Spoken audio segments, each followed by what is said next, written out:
or we've just obtained our data, and now we're going to look at how to process this data, or using Batiks to facilitate the execution of essentially of tools. So what is Batiks? Would you like to? Okay. So I'm going to talk a bit first about how Batiks meets the FAIR principles. What Batiks is a command line framework for automating tool validation and deployment. It meets the FAIR principles by first being findable. So all the data, or the descriptor data, so the data that defines each individual tool is published to Zenodo, and we can find it by either looking directly through Zenodo or using the Batiks command line to search for all available descriptors that are located on Zenodo. It is accessible. So it's very easy to download these descriptors straight off Zenodo. They're actually persistent forever. So once a descriptor is published to Zenodo, it's there forever and anyone can access it. It is interoperable. So Batiks descriptors use this rich metadata defined within a JSON schema. And with that metadata, it's easy to be able to integrate that within many different tools. And it's actually been integrated into CBRAIN and also pipeline engines such as Pydra. And it's reproducible. I don't know if you want to click that. Just, okay, yeah. So it leverages containers such as, reusable. So it leverages containers such as Docker and Singularity. So basically, if so the tool is available online, you can easily pull it and run it on any kind of environment, or basically your local computer or on a remote cluster with the help of Docker and Singularity. And you can use those same containers over and over again. The descriptors exist forever, so you always have a reference point for what tool you were using in the past. Now back to, so how does Batiks facilitate the processing of BigBrain? So you have your data, you want to process it, you've been writing your pipeline locally, and it uses tools such as FSL, which you're using a Docker container for because locally you have Docker, but now you want to, and you are processing it with, a lower resolution data set because local environment, you don't have as much memory. So now you want to move to the higher resolution BigBrain and you want to run it on a cluster, but clusters only have Singularity.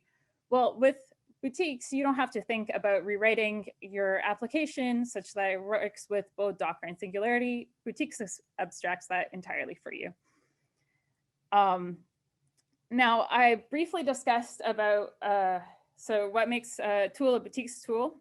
Well, a Batiks tool can be any application or Docker or Singularity container with a tool installed in it. That tool, to make it a Batiks tool, it needs a descriptor file that follows the Batiks JSON schema. And what we have is, I can show you, or we can show you the contents of what a descriptor looks like. So you basically have, go at the top. So you basically have the command line tool, which in this case is FSL stats. You have all its inputs, its output. You know which inputs are required and what are the optional arguments, as well as what will be outputted from the execution of the descriptor. So basically, it describes how you can interact with the tool, what tool it is, and how you can interact with it. So there are three main steps to processing data with Batiks. First, you will use BOSH search to find your desired tool. Then you will use BOSH example as a guide for creating an invocation. An invocation is basically the parameters that you will pass to your tool, described in a JSON format. And then you will launch the tool with Bosch exec launch. So first we'll look at Bosch search. So Bosch actually stands for boutique shell. And the search functionality just searches through Zenodo to find descriptors. So by default, if you just type in Bosch search without anything, it will return to you the 10 most pulled descriptors. And then if you have a specific tool in mind, then you can search that. So here we'll search for FSL. And so we'll do Bosch search FSL, and that will return to us all the valid Zenodo, or all the pulled Zenodo descriptors with the term FSL within them that can be included in the title or in the description. Let's just say we want to just look for tools with a title containing the word FSL in it. We'll pass the exact flag. So it's just. And now we have, all 5 descriptors that have the term FSL in them in the title. Okay, so now we have found our tool of choice. We have the Zenodo ID. But now we want to know what kind of input parameters it takes. So we can run Bosch example and then the ID of the descriptor, and it will give us an example of what you can put in your invocation file, or what an invocation file looks like. So here it tells us that we can we have to provide an input file and then another parameter. In this case, it was P, and you have to assign it an integer value. To see the complete list of all input parameters that you can provide, just add the complete flag to it.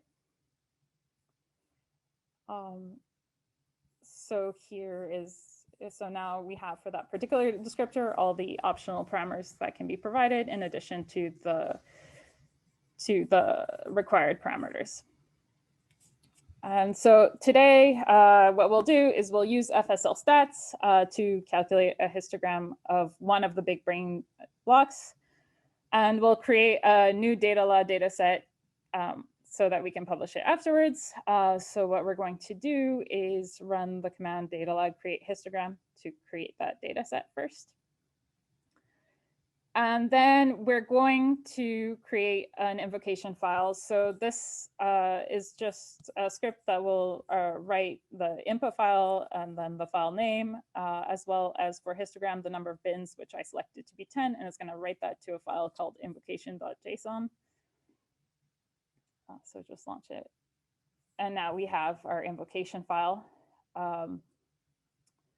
So now we'll launch our tool using Bosch exec launch. So basically all you have to do is provide the descriptor ID and your invocation file, and it will launch your tool with the specific conditions. You'll see the exact command line that it executed and even what output files it has produced. And and so it produced one file, which is a text file containing the histogram, which we can show here. And now we're just going to plot our results.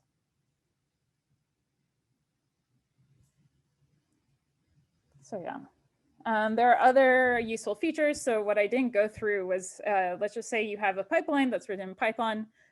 There's actually a Python API for Batiks, so you can integrate it directly within your Python code.